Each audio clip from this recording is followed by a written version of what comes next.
ಪ್ರಮುಖವಾಗಿ 6 ಜನನೂ ಈ ಹೆಗ್ಡೆ ಅವ್ರ ಮೇಲೆ ಸಾಕಷ್ಟು ಆರೋಪ ಮಾಡಿದರು. ಇವರ ತಪ್ಪಿತಸ್ಥರಪ್ಪ ಇವರಿದ್ದಾರೆ ಹಿಂದೆ ಅಂತ ಹೇಳಿದರು. ಏನೂ ಆಗಲಿಲ್ಲ.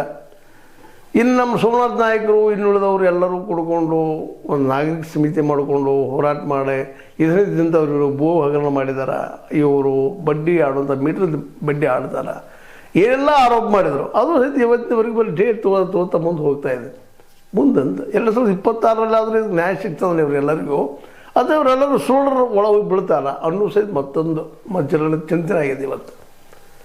ಯಾಕಂತಂದ್ರೆ ಈ ಸುಳ್ಳುದಾರರು ಅಥವಾ ಈ ದೂರದಾರರು ಅಥವಾ ಈ ಒಂದು ನಮ್ಮ ಏನು ಈ ಒಂದು ಹೋರಾಟದಲ್ಲಿ ಮುಂಚೂಣಿಯಲ್ಲಿದ್ದಾರೆ ಇವರೆಲ್ಲರೂ ಜೈಲಿಗೆ ಹೋಗುವಂಥ ದಿನ ಬರ್ತದನ.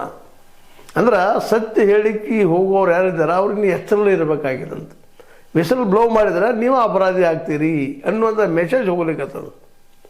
ಇದು ಸರಿನಾ ಎಷ್ಟರ ಮಟ್ಟಿಗೆ? ಇವೆಲ್ಲ ಇವತ್ತು ಯಾಕೆ ಇದೇ ವಿಷಯ ತೆಗೆದುಕೊಂಡಂದ್ರೆ ದಿನದ ಅಂದರೆ ಈ ವರ್ಷದ ಕೊನೆಯ ದಿನದಲ್ಲಾದರೂ ಏನಾದರೂ ಪರಿಹಾರ ಸಿಕ್ಕಿದ್ರೆ ಇಲ್ಲಿವರೆಗೆ ಏನು ಪರಿಹಾರ ಇಲ್ಲ.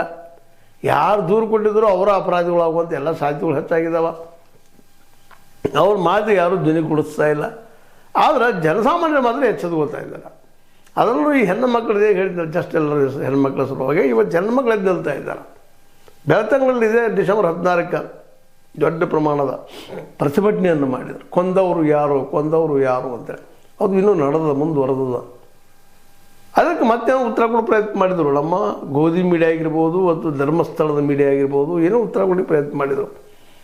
ಎಲ್ಲ ಕಡೆ ಆಗ್ತಾವಲ್ರಿ, ಇಲ್ಲಿ ಎಷ್ಟಾಗಿದ್ದಾವೆ ನಾವು ಉತ್ತರ, ಈ ರೀತಿಯಾಗಿ ಉತ್ತರ ಕೊಡ್ಲಿಕ್ಕೆ ಹಚ್ಚಿದ್ರು.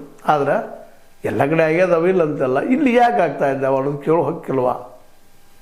ಈ ಎಲ್ಲ ನೆಲೆಗಟ್ಟಿನಲ್ಲೇ ಈ ಕಳೆದ ವರ್ಷ ಇಲ್ಲಿ ಜನರಿಗೆ ಅಂದರೆ ಧರ್ಮಸ್ಥಳ